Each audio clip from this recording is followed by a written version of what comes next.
ನಮಸ್ಕಾರ ರೀಪ್ಪ ಎಲ್ಲರಿಗೆ. ನಾನು ಖಡಕ್ ಜವಾರಿ ಮಾತಾಡೋದು. ಈ ಸುದ್ದಿ ನೀವು ಇವತ್ತು ಕೇಳಲೇಬೇಕು.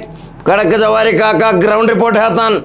ಭಾಳ ಟೀಕೆ ಟಿಪ್ಪಣಿ ಮಾಡ್ತೀರಿ, ಭಾಳ ಅವಾಚ್ಯ ಶಬ್ದಗಳಿಂದ ಬೇಯ್ತೀರಿ, ಕಮೆಂಟ್ಗಳನ್ನು ಹಾಕ್ತೀರಿ. ಇನ್ನು ಕಮೆಂಟ್ಗಳು ಹಾಕಿದರೆ ಇನ್ನು ಜೈಲಿಗೆ ಹೋಗುವಂಥ ಕಾನೂನು ತಯಾರಾಗತ್ತೈತಿ. ಇನ್ನು ಎಚ್ಚರಿಕೆ ವಹಿಸಬೇಕು. ಕೂತ್ಕೊಂಡು ಅಲ್ಲೇ ಒಂದು ಮುಸುಕುದಾರಿಗತೆ ಕಮೆಂಟ್ ಹಾಕೋದು ಮಾಡಬೇಡ್ರಿ. ನೇರ ಬರ್ರಿ ಸ್ಟುಡಿಯೋಕ್ಕೆ, ನೇರ ಸಂವಾದ ಮಾಡಿರಿ. ನಮ್ಮ ಪ್ರಶ್ನೆಗಳು ಅದಾವ, ಆ ಪ್ರಶ್ನೆಗಳಿಗೆ ಉತ್ತರ ಕೊಡ್ರಿ. ಕೂತ್ಕೊಂಡು ಕಮೆಂಟ್ ಹಾಕಿದವರು ಅವರು ಯಾರು? ನಿಮಗೆ ನಾಚಿಕೆ ಮಾನ ಮರ್ಯಾದೆ ಇದ್ರೆ ನೇರ ಬರಬೇಕು. ಕೂತ್ಕೊಂಡು ಅಲ್ಲಿ ಮುಚ್ಕೊಂಡು ಕಮೆಂಟ್ ಹಾಕೋದು, ಅದು ಅವಾಚ್ಯ ಶಬ್ದಗಳ ನಿಮ್ಮ ಸಂಸ್ಕೃತಿ ಗೊತ್ತಾಕೈತಿ. ಈ ಖಡಕ್ ಜವಾರಿ ಕಾಕಾಗ ಎಷ್ಟು ಬೇದರ ಆಯುಷ್ಯ ಹೆಚ್ಚು, ಎಷ್ಟು ಬೇದರ ಧ್ವನಿ ಹೆಚ್ಚು, ಎಷ್ಟು ನೀವು ಟೀಕೆ ಟಿಪ್ಪಣಿ ಮಾಡ್ತೀರಿ ಅಷ್ಟು ಬೆಳವಣಿಗೆ ಹೆಚ್ಚು. ಇಡೀ ರಾಜ್ಯಾದ್ಯಂತ ಕರ್ನಾಟಕದ ಖಡಕ್ ಜವಾರಿ ಕಾಕ ಇದೇ ಗೋಕಾಕ ತಾಲೂಕಿನಿಂದ ಹುಟ್ಟ್ಯಾನಂದ್ರೆ ಎಷ್ಟು ಖುಷಿ ಆಗ್ತೈತೆ ಅಲ್ರಿ ಜನರಿಗೆ. ಅಭಿಮಾನಿಗಳ ಮಹಾಪೂರ ಐತಿ. ಆದರೆ ಇದೇ ವ್ಯಾಟ್ಸಪ್ ಮತ್ತು ಫೇಸ್ಬುಕ್ದಿಂದ ನಾವು ಹೆದರೋದಿಲ್ಲ. ವ್ಯಾಟ್ಸಪ್ ಫೇಸ್ಬುಕ್ಗಳಿಂದ ನಾವು ಭಾಳ ನೋಡಿದ್ದೀವಿ ಇಂಥವ್ರನ್ನ.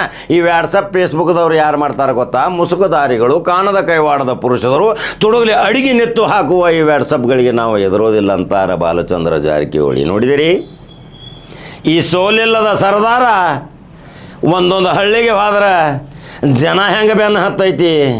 ಮೊನ್ನೆ ಒಂದು ರಾತ್ರಿ ವಿಡಿಯೋ ಮಾಡಿದ್ನಿ. ಆ ರಾತ್ರಿಯ ದೃಶ್ಯ 12-1 ಗಂಟೆ 2 ಗಂಟೆ ತನಕ ಸಾವಿರಾರು ಜನ ಯಾಕೆ ಕೂಡ್ತಾರ್ರಿ? ತನ್ನ ನಾಯಕ ನಮ್ಮ ಕೆಲಸ ಮಾಡ್ತಾನಂತ ಕೂಡ್ತಾರೆ. ಯಾರಾದರೂ ಕೂಡ್ತಾರೇನ್ರಿ 2-3 ಗಂಟೆ ತನಕ ರಾತ್ರಿ? ಈ ನಾಯಕನ ಬಗ್ಗೆ ಹಿಂಗೆ ಚಿಂಗಮ್ ಕತೆ ಜಗ್ಗಾಕತ್ತೀರಿ. ಏನು ಚಿಂಗಮ್ ಕತೆ ಜಗ್ಗಿದ್ರು ಏನಾಗೋದಿಲ್ಲ. ಚಿಂಗಮ್ ಸಮುದ ಉಗುಳಬೇಕಾದ ಚಿಂಗಮ್ ನುಂಗಾಕ ಬರಂಗಿಲ್ಲ. ಪರಿಸ್ಥಿತಿ ಆಗೈತಿ ಈ ವ್ಯಾಟ್ಸಪ್ ಮತ್ತು ಫೇಸ್ಬುಕ್ದು. ನಾವು ಯಾರಿಗೆ ಹೆದರುವುದಿಲ್ಲ. ಮತ್ತು ಯಾರಿಗೆ ಹೆದರೋದಿಲ್ಲ ಅಂದ್ರೆ ಮತ್ತೆ ಅಡಿಗೆ ಹಾಕ್ಕೊಳ್ತೀರಿ. ಮುಂದೆ ಬರ್ರಿ ಇಲ್ಲಿ ಬಂದು ನಮ್ಮ ಪ್ರಶ್ನೆಗಳದ ಉತ್ತರ ಹೇಳ್ಬರ್ರಿ ನೋಡೋಣ. ಕೂತ್ಕೊಂಡಲ್ಲಿ ವ್ಯಾಟ್ಸಪ್ಪ ಫೇಸ್ಬುಕ್ಕ ಒಂದು ನಾಯಕನ ಡ್ಯಾಮೇಜ್ ಮಾಡೋದು ಅಂದ್ರೆ ಏನು ವಿಚಿತ್ರ? ಇಲ್ಲದ 6 ಸಲ 7 ಸಲ MLA ಆಗ್ತಾರೆ, ಮಂತ್ರಿ ಆಗ್ತಾರೆ, ರಾಜ್ಯ ದರ್ಬಾರ್ ಮಾಡ್ತಾರೆ. ಪ್ರತಿ ಹಳ್ಳಿಗೆ ಹೋದ್ರೆ ಸಾವಿರಾರು ಜನ ಹೆಂಗೆ ಮುಕ್ಕರ್ತಾರೆ. ನಿಮ್ಮನ್ನು ಯಾರು ಮುಕ್ಕರ್ತಾರೆ? ನಿಮ್ಮನ್ನು ನೋಡೋದು ಸಹಿತ ಮುಖ. ನೀವು ಅಲ್ಲಿ ಬರಾತ್ರಿ ಅಂದ್ರೆ ಈ ಕಡೆಯಿಂದ ಹೋಗ್ತಾರೆ. ಯಾಕೆ? ನಿಮ್ಮ ಪರಿಸ್ಥಿತಿ ಹಂಗಾಗೈತಿ. ಹಿಂಗೆ ಪರಿಸ್ಥಿತಿ ನಿಮ್ಮದಾಗೋದು. ಟೀಕೆ ಜೀವನದ ನಿಮ್ಮ ಪರಮ ಅಸ್ತ್ರ. ಟೀಕೆ ಮಾಡಲ್ದನ ನಿಮಗೆ ಯಾವುದೂ ಜೀರ್ಣ ಆಗೋದಿಲ್ಲ. ಅದರ ಸಲುವಾಗಿ ನೀವು ಮೂಲಿ ಗುಂಪಾಗಿರಿ, ಮುಂದೂ ಮೂಲಿ ಗುಂಪಾಗ್ತೀರಿ.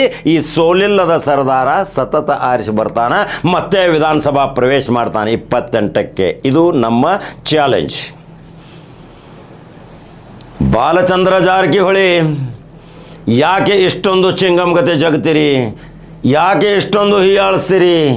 ಮಾಡುವ ಕೆಲಸ ಪ್ರತಿಯೊಂದು ಒಂದು ಸಣ್ಣ ಕೆಲಸ ಇದ್ರೂ ಸಹಿತ ಅಲ್ಲಿ ಜನ ಹೋಗ್ತಾರ, ಆ ಕೆಲಸ ಮಾಡ್ಕೊಂಡು ಬರ್ತಾರ. ಇವತ್ತು ಅರಬಾಮಿ ಕ್ಷೇತ್ರದಲ್ಲಿ ಎಷ್ಟು ಅಭಿವೃದ್ಧಿ ಆಗೈತಿ, ಎಷ್ಟು ಸಾವಿರ ಕೋಟಿ ಬಂದೈತಿ. ಮತ್ತು ಒಂದು ಯಾವುದೋ ಒಂದು ತಿಪ್ಪಿ ತೋರಿಸ್ತಾರೆ ಇಲ್ಲಿ ಅಭಿವೃದ್ಧಿ ಆಗಿಲ್ಲ ಅಂತೇಳಿ.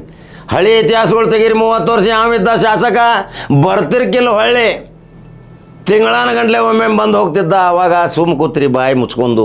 ಈಗ ಈ ಅಭಿವೃದ್ಧಿಯ ಸರ್ದಾರ, ಅಭಿವೃದ್ಧಿಯ ಹರಿಕಾರನಿಗೆ ಟೀಕೆ ಮಾಡಕತ್ತೀರಿ. ಆ ಟೀಕೆಗಳು ನಿಮಗೆ ತಿರುಗಿ ಬೀಳ್ತಾವೆ.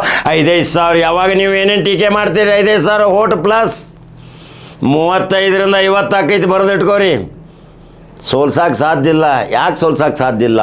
ಇದೊಂದು ಯಕ್ಷ ಪ್ರಶ್ನೆ ನಿಮಗೆ ಕಾಡ್ತಿರ್ಬೇಕು. ಅದಂತ ಅದೇನು ಅದ್ಭುತ ಶಕ್ತಿ ಐತಿ ಅಂತೆ. ಜನ 99% ಬೆನ್ನು ಹತ್ತಿದಾಗ ನೀವೇನು ಮಾಡೋರು 1%. ನೀವು ಬರೀ ಕೇವಲ ವ್ಯಾಟ್ಸಪ್ ಫೇಸ್ಬುಕ್ದಾಗ ನಿಮ್ಮದು ಹೋರಾಟ, ಅದರಿಂದ ಏನೂ ಫಲಶ್ರುತಿ ಆಗುವುದಿಲ್ಲ. ನಿಮ್ಮ ಸಾಧನೆ ನೋಡಿದರೆ ಶೂನ್ಯ. ಇದರಿಂದ ನೀವು ಫೇಸ್ಬುಕ್, ಯೂಟ್ಯೂಬ್ ಇದನ್ನು ಏನು ಯೂಸ್ ಮಾಡಾಕತ್ತೀರಿ, ಅದರಿಂದ ಆ ನಾಯಕ ಮತ್ತೆ ಬೆಳ್ಯಾಕತ್ತಾನ. ಒಂದು 2 ದೃಶ್ಯ ಹಾಕಿ ನೋಡ್ರಿ. ಒಂದು ಹಾರ ಹಾಕ್ಯಾರ. ಆ ಹಾರದ ಅದು ಎಷ್ಟು ಗೌರವಪೂರ್ವಕವಾಗಿ ಹಾರ ಹಾಕ್ಯಾರ. ಮತ್ತು ಸ್ವತಃ ಬಾಲಚಂದ್ರ ಜಾರಕಿಹೊಳಿ ಹೇಳ್ಯಾರ, ವ್ಯಾಟ್ಸಪ್ಪ ಮತ್ತು ಈ ಫೇಸ್ಬುಕ್ದವ್ರನ್ನ ಅದರವರೆಲ್ಲ ಇಂಥ ಭಾಳ ನೋಡಿದ್ದೀವಿ. ಆದರೆ ಸಾಕಾಕತ್ತಾನ ನೋಡ್ರಿ. ಇವತ್ತು ಆ ನಾಯಕನ ಡ್ಯಾಮೇಜ್ ಮಾಡಲಿಕ್ಕೆ ಪ್ರಯತ್ನ ಎಷ್ಟು ಪಡಾಕತ್ತೀರಿ. ಆ ನಾಯಕ ಉನ್ನತ ಸ್ಥಾನಕ್ಕೆ ಬೆಳೆಯಾಕತ್ತಾನ.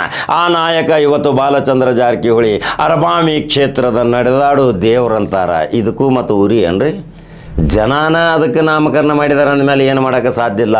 ಆ ಜನ ಆ ರೀತಿ ಮಹಾಪೂರದಿಂದ ಹೋಗಿ ಭೇಟಿಯಾಗಿ ತಮ್ಮ ಕೆಲಸ ಮಾಡ್ಕೋತಾರೆ. ದನಿವಿಲ್ಲದ ಸರ್ದಾರ 2-3 ಗಂಟೆ ನಿತ್ತ ತನ್ನ ಕೆಲಸ ಮಾಡ್ತಾನೆ.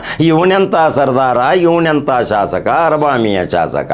ಹಾಗಾದರೆ ಯೂಟ್ಯೂಬ್ದಾಗ ಬಟನ್ ಹೊಡ್ರಿ, ಖಡಕ್ ಜವಾರಿ ಕಾಕ number 1 news Kannada. Facebook follow ಮಾಡಿರಿ, ಕಮೆಂಟ್ಗಳು ಹಾಕಿರಿ. ಎಷ್ಟು ಹಾಕ್ತೀರಿ ಹಾಕಿರಿ. ಇನ್ನು ಬರ್ತೈತಿ ಆ ಕಮೆಂಟ್ಗಳಿಗೆ ನಿಮ್ಮದು ಅವಾಚ್ಯ ಶಬ್ದಗಳಿಂದ ನಿಂದಿಸುವವರಿಗೆ ಕಠಿಣ ಕಾಯ್ದೆ ಬರೋದೈತಿ. ಡೈರೆಕ್ಟ್ ಜೈಲ. ಏನು ಗೊತ್ತಾಕೈತಿ ನಿಮ್ಮ ಪರಿಸ್ಥಿತಿ? ಹಾಕಿರಿ ಅವಾಚ್ಯ ಶಬ್ದದಿಂದ. ಮತ್ತೊಂದು ಖಡಕ್ ಜವಾರಿ ಸುದ್ದಿ ಹಂಗೆ ಬರ್ತೀನಿ. ನಮಸ್ಕಾರ. ಇಂಥ ವಾಟ್ಸಪ್ ಫೇಸ್ಬುಕ್ ಭಾಳ ನೋಡಿದೀವಿ, ಅದಕ್ಕೆ ತಲೆನೂ ಕೆಡ್ಸ್ಕೋದಿಲ್ಲ. ಒಳ್ಳೆ ಕೆಲಸ ಮಾಡ್ಕೊತ ಹೋಗೋಣ. ನಿಮ್ಮೆಲ್ಲರೂ ಅವಕಾಶ ಆಶೀರ್ವಾದದಿಂದ ಈ ಭಾಗದಲ್ಲಿ MLA ಆಗುವಂತ ಅವಕಾಶ ಸಿಕ್ಕಿದೆ. ಕೆಲಸ ಮಾಡ್ಕೊಂಡು ಹೊಂಟಿದೀವಿ. ಸಾಕಷ್ಟು ಅಭಿವೃದ್ಧಿ ಕೆಲಸ ಇನ್ನೂ ಮಾಡಿದೀವಿ, ಮುಂದಿನ ದಿನಮಾನದಲ್ಲಿಯೂ ಮಾಡ್ತಾ ಇದೀವಿ. ಅದಕ್ಕೆ ನಿಮ್ಮೆಲ್ಲ ಅಂದ್ರೆ ಸಹಕಾರದಿಂದ ಇನ್ನೂ ಎತ್ತರ ಮಟ್ಟಕ್ಕೆ ನಾವು ಬೆಳೆದಿದ್ದೀವಿ, ಕೆಲಸ ಮಾಡ್ತೀವಿ. ಇಲ್ಲಿ ಬರುವಂತ ಎಲ್ಲಾ ಸಮಾಜ ಜನ ಎಲ್ಲರೂ ತಾವೆಲ್ಲರೂ ನಮ್ಮನ್ನ ಯಾವತ್ತಲೂ ಆ ಜಾತಿ ಈ ಜಾತಿಗೆ ನೋಡ್ದ ನೀವೆಲ್ಲ ನಮ್ಮ ಮನೆ ಮಗ ಅಂತ ತಿಳ್ಕೊಂಡು ನಮಗೆಲ್ಲ ಆಶೀರ್ವಾದ ಮಾಡ್ಕೊಂಡು ಬಂದಿದ್ರಿ. ನಾನು ಯಾವತ್ತೂ ಆ ಜಾತಿ ಈ ಜಾತಿ ಅನ್ನೋದ ಎಲ್ಲ ನಮ್ಮವರು, ಯಾಕಂದ್ರೆ ಅಂತ ತಿಳ್ಕೊಂಡು ಬಂದಿದ್ದೀನಿ. ನೀವು ಹಂಗಾರ ಮನಿ ಮಗನ್ ತರ ಸದಾ ನಿಮ್ಮ ಆಶೀರ್ವಾದ ನಮ್ಮಲ್ಲಿ ಇದ್ರ ಅದೇ ನನಗೊಂದು ದೊಡ್ಡ ಶಕ್ತಿ ಆಗ್ತೈತಿ. ಮುಂದಿನ ದಿನಮಾನದಲ್ಲಿ ಎಂತ ಹೋರಾಟ ಮಾಡು ಬಂದ್ರು ನಿಮ್ಮ ಆಶೀರ್ವಾದ ಇದ್ರ ಅಂತ ದೊಡ್ಡ ಹೋರಾಟ ಮಾಡಕ್ ನಾ ತಯಾರದನು. ಮತ್ತೆ ಯಾರಿಗೂ ಅಂದುದಿಲ್ಲ, ನಿಮ್ಮ ಆಶೀರ್ವಾದ ಇದ್ರೆ ಸಾಕ. ಯಾಕೆ ಒಂದು ತಾಯಿ ಆಶೀರ್ವಾದ ಐತೆ, ನಿಮ್ಮ ಆಶೀರ್ವಾದ ಐತೆ, ಮತ್ತು ಉಳಿದವ್ರು ಯಾರು ಬಂದ್ರು ತಲೆ ಕೆಡಿಸ್ಕೊಳವನು, ನಿಮ್ಮ ಮನೆಯವನು, ನಾನು ನಿಮ್ಮವನು.